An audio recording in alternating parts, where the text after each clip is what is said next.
Yeah, you know, Yeah. two verse 800. That's good odds. You've seen 300. Yeah, that's Rambo. Rambo could. Bro, do you not remember that piece of dialogue that we got in the finale when what was her name? Marlene said to Joel, like, our group of like 60 didn't even make it out, but you on your own did it. Yeah. So her and Joel just move differently, especially if they're by themselves. They're built different. So what was the whole coffee bean thing? Because some of y'all had reactions to that when she got to the gravestone. So in the first season, if you recall, when Joel and Ellie first camped out that night, she was like, "What the fuck is that smell?" He's like, "You don't like coffee?" And he's a dad. He's a coffee guy, and so for now, that's all I'll tell you. Okay. Yeah. So what did we think about it, guys? This is our official review of episode 3. Like, where are we at? I said, I mean, go ahead. I thought, like, I knew it was gonna be like a slow burn of an episode. Like, I knew it was just gonna be like kind of like laying the foundation for everything, and that's exactly what we got. Like, I didn't expect any crazy action, but they did a really good job introducing not only WLF but of course Scars. So it's gonna be really interesting to see how they kind of push that all together. Considering that, actually, I don't want to say too much, but it's gonna be interesting to see how they set everything up. So what? I got so many questions. And I hate that you guys know, like, I'm about to say there's some questions I will not be able to answer. No. Yeah. I guess I did understand the point of, like, you know, like the little clan of jokers with, like, you know, the scars on their face. Like, I'm trying to get a better understanding of what was the point of them even showing them us for, like, you know, 30 seconds for that little clan type of thing meeting, just to have them all massacred a little bit afterwards. What I will say, without going into too much deep territory, it's more so to, I think, introduce the idea that there's different clans, that there's different groups, different factions that are out there, and the way they move are very differently. There are certain factions like the WLF that are military based, very strategic, high resources, and then there's this other group that they kind of seem like nomads. I mean, they have scars on their face. You don't really know much about who or what they are. They're trusting their faith, clearly. Yeah. Okay, so this is like, to put it in my wheelhouse, this is like the 100, where you have the different crews. You have that. So you got exactly. Now that's a good way to look at it. Yeah. Yeah, because I was trying to understand, like, what was the point of that, you know, like the scar people, and then it's like, maybe I was just thinking too much into it, but so the what was it, WLF? Yeah, WLF. So that, I mean, so far we've introduced the idea of, you got Jackson, you got WLF, you got whoever these people are that have scars in it. Of course, I know, but I'm not going to tell you. No, yeah. And then, I mean, you've heard that there are other different groups as well. And you have the infected, but it's kind of like, you know, even when we saw at the end scene with the WLF, like, they are moving literally differently. And I was gonna say, they seem like they're far more, I don't want to call them advanced, but more normal than the rest. I mean, to have gasoline powered cars and all that, you really don't see that much in Jackson that way. Jackson seems more like you're in a time freeze of, you know, the Wild Wild West, basically. Yeah, but what I will say is that in either one of these groups, this isn't the end of it. You're going to see a lot more of different factions and a lot of different groups if they're going the route that they've gone in the previous game. But yeah, it's I want to say more, but I can't. None of us can. No. Yeah, and yeah, don't spoil it at all. It's just it's interesting, and I do agree with Busy. Like, this episode was a lot slower, and I felt you get to build up a lot more. I almost wish we could have seen Abby a little bit in this episode, like to better. I guess in my mind, I was thinking that this was going to turn into almost like, you know, 75% her trying to like, get to Seattle, and then the 25% of like almost Abby breathing like a sigh of relief, like they accomplished their mission type of stuff. And almost all episodes being like that, where we kind of see the little cat and mouse game, but this was just different. Yeah, I wish I could comment on that. Yeah, no. It's unique. I will say though, the cinematography continues to be spectacular in this show. The shot, I think one of my favorite shots was when Ellie was walking inside of like the house, and they have the picture, and you kind of see like his chair on the side and just her walking through that opening. Like that was just a beautiful shot. But yeah. Whoa. Yeah. Man, this is gonna be hard. Ronan, what would your take on some of what Jorge said, and then some of the things you want to bring up in this without going too deep? I think slow is necessary for this episode, especially since this is the episode for a lot of viewers to be mourning the events of episode 2. I think it's necessary for where I think the show's gonna go, for my knowledge of the game. And having said that, as a gamer who's a fan of the franchise before the show still managed to find ways to like surprise me with stuff that I thought I knew, and it's like, oh, here's a little extra stuff, or here's an extra moment between a scene that you're already familiar with, like this one in a different context, and yet there's layers being literally and figuratively sprinkled. That's the good mark of something that, like, even if there's source material already beforehand, you gotta bring in new audiences and yet surprise those who may be ahead of the curve and keep them at a good sync between the two types of audiences. I think what Bella did with his episode, I for me, I felt a little bit of the maturity of like time growing up. I think it might have been when she woke up from 3 months later. That was again shocking.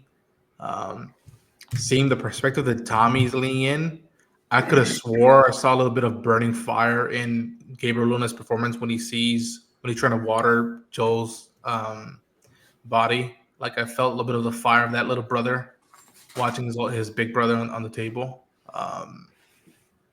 And again, just fascinating to see Jackson grow more. Again, another element that I was just like, whoa, it's Seth. I did not see that coming. I was like, whoa, that is new and interesting to see the thematics of that scene starting to like be built up. But yeah, I think from a technical point of view, phenomenal job for the crew. There's literally sequences that are right out of the game. Seeing Dina being there for Ellie, and almost like if the adults can't reach her, at least have Dina or Jesse reach her and be like, "Listen, this is cavalier of you. It's admirable, but you're gonna get shot or get killed within the first day or two of your Maverick way. So why don't you just give me a second and listen to what you need? It was unnecessary, and then you can think about what you want to do next." And again, there's stuff that I saw, hints, and stuff that's going to be echoing that I will keep to myself because, boy, oh boy.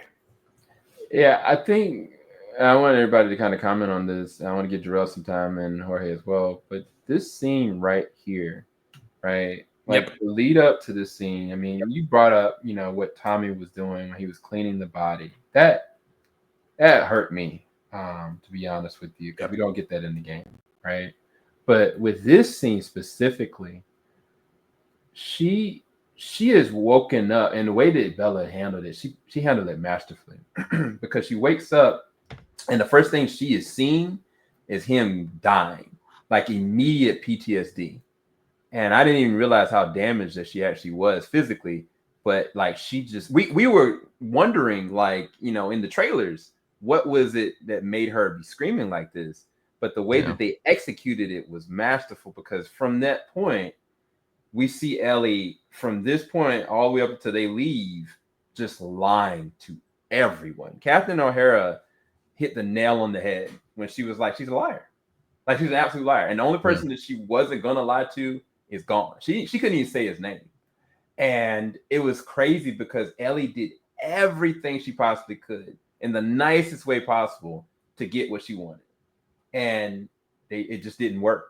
But it was just crazy to see that we really don't really truly know how she's really doing, because she hasn't been honest with anybody yet, even to Dina.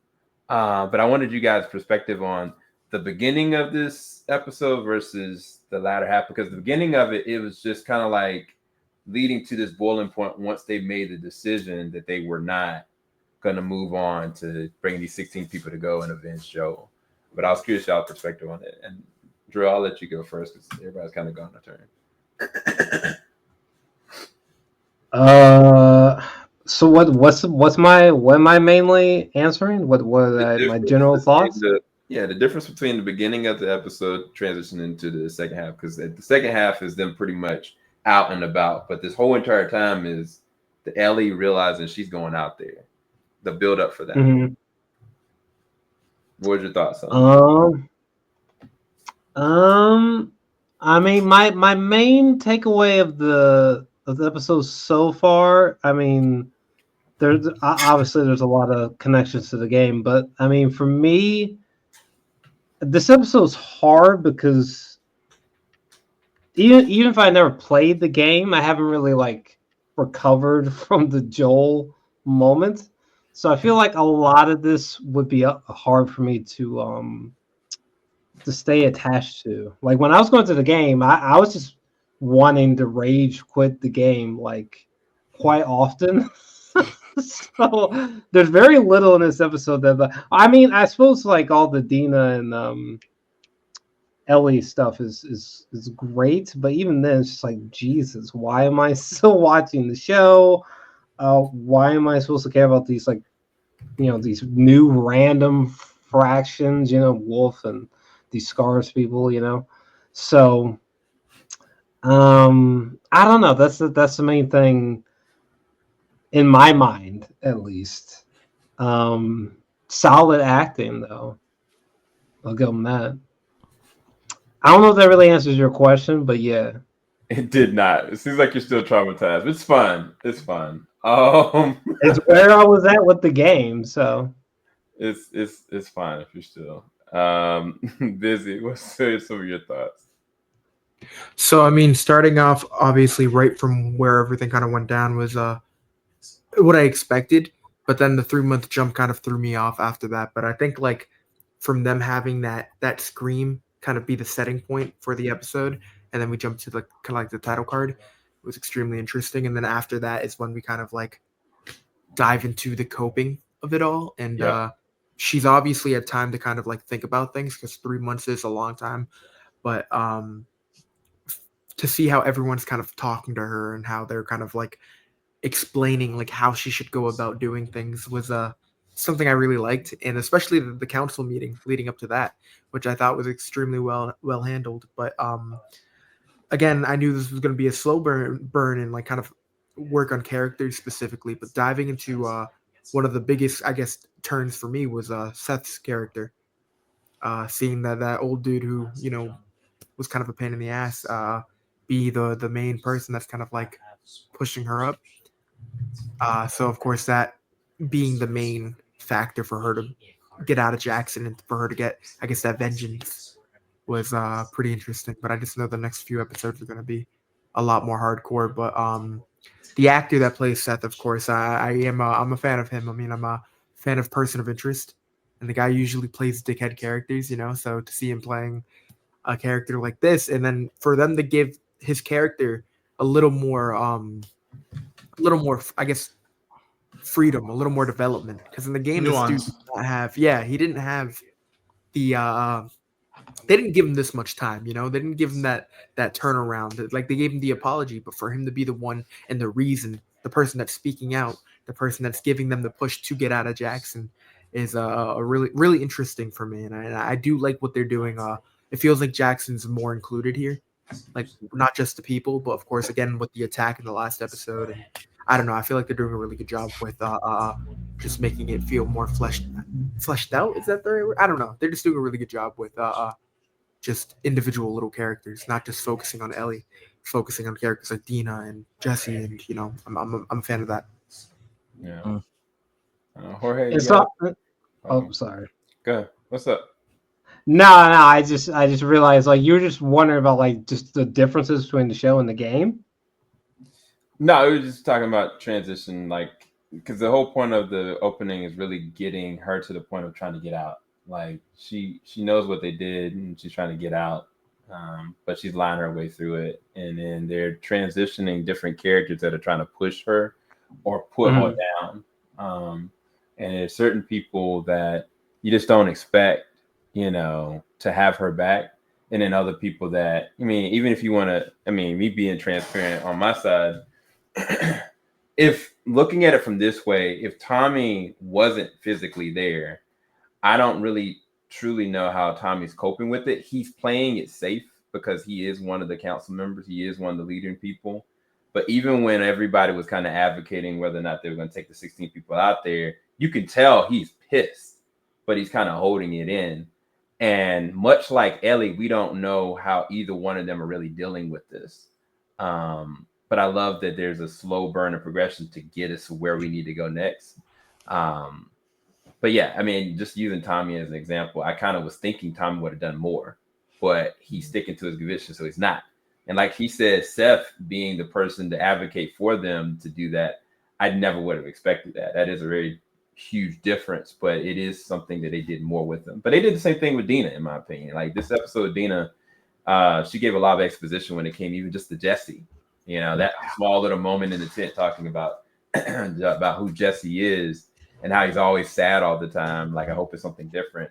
That's something we didn't get from the game. So from a progressive standpoint, they're hitting certain milestones and doing different things for sure. But it's more so to me, the question I had was getting to like leaving Jackson.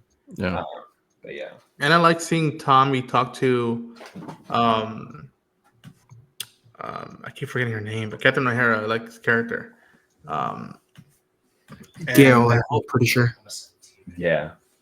The fact that he was just like, she tells him, I know you took her in, and then like you don't want her like going down this way, but like some people that's nurturing is this much, and the rest is nature, and that he doesn't want to see Ellie go down the same path as Joel did. We were just lashing out, and that scene of just like you wrote it down. There was a great line in there or two, oh, I just love that scene, and the fact that even her was checking in on Ellie because of what happened that night, and I love that even after all this trauma, the key elements to why there was tension and what the connection between Joel and Ellie, she won't tell anybody. Like that's just for her and Joel. Even after death, it's like, nope, that's just between me and him. That's only for us. Too bad. Hopefully, you catch some of the best moments, and that was very, very powerful in my opinion. Yeah, that word was basically she was talking in reference to like the girl's motivations and who she is, and he was worried about her being Joel, a byproduct of Joel. And we thought this. A lot of us from a psychological standpoint even think about this within the game too, whether if you think about the first game or the second game. But she basically said that it's not something that's just hereditary. Like this is something that a person had in them. Like if this is the path that she's on, it's not the one he put her on. And I thought that was really interesting because I never looked at it like that. I never would have conceivably thought that way. I think that he played a huge foundational sense, but Ellie did have a lot in her before she met Joel. Oh yeah. He helped her survive. He helped motivate her. He helped sculpt her. But it's interesting that from her perspective, clinically, the path that she's going on is the path that she was always going to go on, which is really interesting. But sorry, Jorge, what were you going to say? No, I think it's this episode, like I don't understand Jesse. No, is Jesse his name? What's his brother's name? Is it Tommy? Tommy. Yeah. I don't understand how, like, why he isn't more affected by this, I guess, outwardly. I understand that he has like a position, quote unquote, of power, but it's almost like, in a weird way, I'm not sure if he's making a decision based on his wife or his brother, because it didn't seem like his wife was all in it. I think the part that's interesting is when they were counting up the votes, 3 people obviously said yes, 8 said no. I do wonder who the 3 that said yes were. But like everyone here, like the cook, like hats off. Like I think he was the only one who was sharing like the true rage and like feelings that others were feeling that couldn't be said, because I would expect a speech like that to come from his brother, not from him. Especially because the last interaction that realistically you saw between him and Joel was Joel basically like pushing the crap out of him. And then with him and Ellie was basically his forced apology that he had to do basically. But I don't know. I find it unique how they showed grief in this episode. Because the people who I expected to be angry weren't, and then the people who you didn't expect to kind of console Ellie were like it's just, I guess for me it's just very confusing in that regards, like, and I'm guessing later on in the season we'll kind of get a different light. But I will say the one thing that I'm and obviously I didn't play the game, but I feel like this next stage is almost like a Metal Gear Solid type of thing where they're just going to be hiding and maybe picking a person off here or there, but for the most part kind of playing like hiding and trying to scope out the place before because I don't think they're going to end up doing anything in Seattle other than trying to find the place. But I can see Dina getting caught or something, and Ellie having to basically either choose to get caught or jump on the horse and like two-step it back to back to like their fortress to see if they can like basically like to come back with reinforcements. But yeah, this was an interesting episode, to say the least. Yeah, no, I it's two different things I feel with Tommy. I did want to see him share his true emotions about how he feels about what happened to his brother. I think the closest we got was him having that conversation with Catherine O'Hara, and him trying to justify him not reacting, almost, because he pushed it on Ellie of her doing something, but he never took responsibility and onus that he wouldn't. He never said anything about himself. He just talked about Ellie. And the truth of the matter is, I mean, we heard about this, I think the first season, when they had that conversation in the bar. I think he was always scared that he was going to end up like Joel, like how Joel is, the way he reacts, the way he does things. And he's seen how Joel is. And I think that's why he escaped. Like, that's why he wanted to be out on his own, because he didn't want to become Joel. And I think he's still terrified of that. I think that plays a role as to why he's reacting the way he is.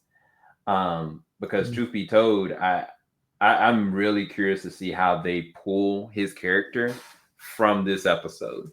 This is very different, and I'm loving it, but it's going to take time. I think that's the best way I can kind of put it. I'm gonna have to be patient with his character and a lot of other characters as well.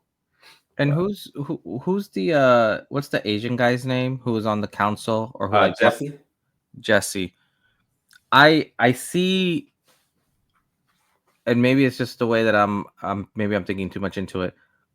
I can almost see Jesse taking the role of Tommy, in the sense that if something happens, he's going to be that male leader that the community will look at. Yeah, they mentioned that in the last episode too. They're like, "Oh yeah, I know you're going to be running this place." Yeah, eventually," it's like is they what they keep said for putting that. down the seeds, but I'm trying to, in my head, it's like I'm wondering if it's going to be, I don't want to say because he does, like he earned it, or because of situations that he just may be the last one standing per se. Man, it's just a lot. I don't have much else other than the fact of, I mean, you guys brought up the other factions. I was really interested, surprised that they brought in the WLF and the other group that's in the woods that we can't talk about. But I do think that Ellie and Dina, I loved how they handled their relationship. And it just kind of paints Dina as this loyal soldier, bro. Like she's a ride or die, all day, all night. I was really surprised how they actually really handled that so well. It just, I think it maybe more so it reinforces the idea to me that Dina was perfect casting. Like I don't know, you know, kind of put it like every scene that she's in, she just kind of nails it. Essence. Yeah, but mannerisms, everything, the way she looks at Ellie, the way she like talks back, and be like, you know, I'm just trying to say something badass. I'm like, you don't have to try. And it's just like, God damn it, like it's like she's sweet. She's sweet and nurturing when she needs to be, and she's also like can light, you know, a match under her butt when she needs to. The cookie stuff of like, you know, I you know, this is a peace offering because you're gonna be angry with me, and you know that look of like, you lost this time, and she's like, I love them too. And it's just like, yeah. Even them in the tent was really interesting. Like she's trying to emotionally connect with Ellie, but I don't know if she's thinking about the fact that maybe Ellie is not emotionally capable right now. Because I think that's the thing. Like in a normal circumstance, this would have been an opportunity for them to connect, right? Literally, like emotionally. But Ellie is not there. I think that's one thing that Dean is just not. She's showing her loyalty, but I don't think she's taking into consideration how emotionally vulnerable Ellie really is. But she's there. But I don't know. Do you guys have any sentiments on Ellie and Dina before we close out? I can't get into it. Jorge, any thought? No, I think when you kind of look through each episode, Ellie has someone with her, either it be Batman or Robin, you know, because whenever she was with Joel was Batman, and now with this relationship here, I'm not sure who's who in terms of that, but no, I find it, the tent scene especially, you know, you could see the amount of tension that was, you know, kind of between both of them. And it kind of just hit me now because they, with the whole kissing thing, she said that like she went back to Jesse. So I kind of wonder, once the people find out that they're missing, what happens then, you know?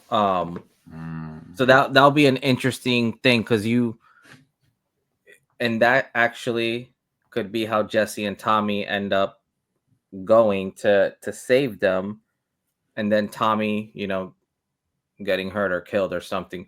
But that'd just be too obvious. I don't know. This is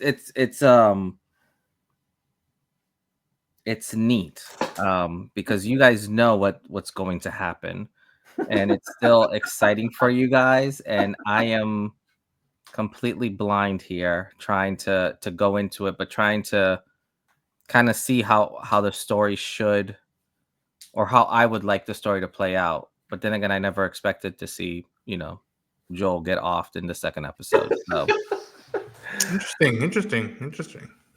And on that note, I'm going to let Jorge give his closing thoughts and ratings for this episode. What's your closing thoughts and rating?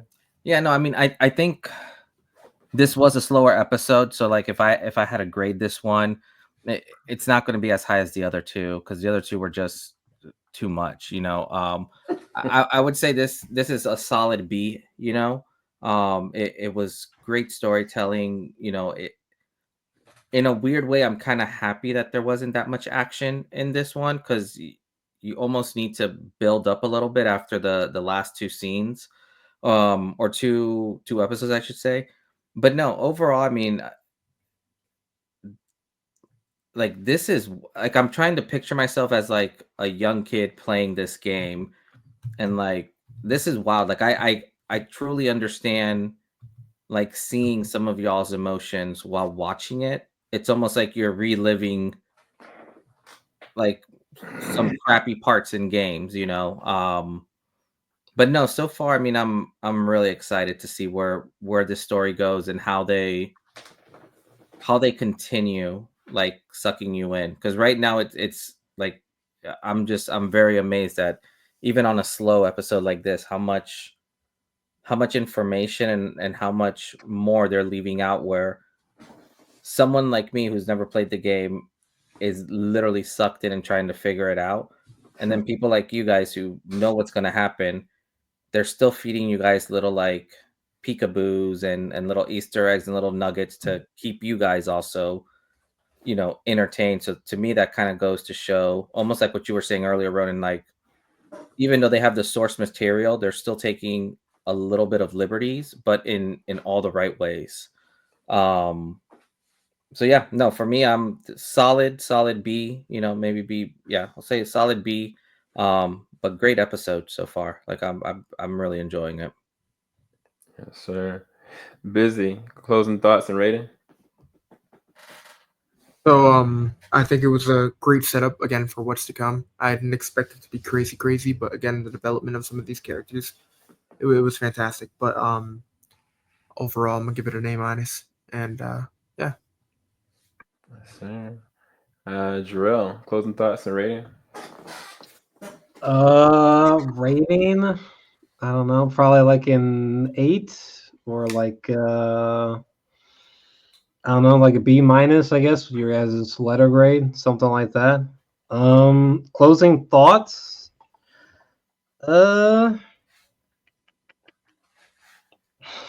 I don't really know. I'm cautiously optimistic about what happens next, I guess. Okay. Ronan, closing thoughts and rating. Yeah, I feel the same way about B plus, maybe A minus on a good day, but I think those first episodes were really a 1-2 punch. That this one, and I think the pacing was necessary. Like, it needed to be this way, especially with what we're building up. As a gamer, it honored the sentiments. Again, it's scary how much I felt after the first time seeing Joel's scene, and like, even the game taking its time with me to process it to an extent. I love that, even though I'm a fan of this franchise, that I still found new stuff to appreciate and new stuff to add on, that now it's in my mind whenever I ever replay that game, specifically that part too. I think what Gabriel Luna, what Isabel Morcer, what Bella Ramsey, what Catherine O'Hara are doing, just phenomenal work. Young Messino being Jesse, being the friend to be there in the back and lay down the either objective or like the reasoning of, like, besides emotion, of just like the line of, like, people won't listen to angry, people won't vote for angry or whatever. Yeah, he said, like, I really dug that. Gustavo, he's king. He's a goat. His music and whoever else is helping with the music, just phenomenal work. Again, I always like to say, but kudos to the crew. The crew literally brings the game to life as close as you can, and sometimes in a scary way of, like, how close it is to the game. And I have a lot more thoughts I want to say, but I'm going to have to save that for the stream when we talk spoilers, because there's a lot of stuff that's already, like, breadcrumbs, and you know what I mean when we talk about it. But yeah, another phenomenal episode, consistently good, and y'all who don't know, y'all are in for it. Yeah, for me, closing thoughts is honestly the first 2 episodes were. I mean, last episode was near perfect, and this is not better than the first or the second, but they hit a high bar. The thing that I'll say about this episode, I don't have any negatives about it.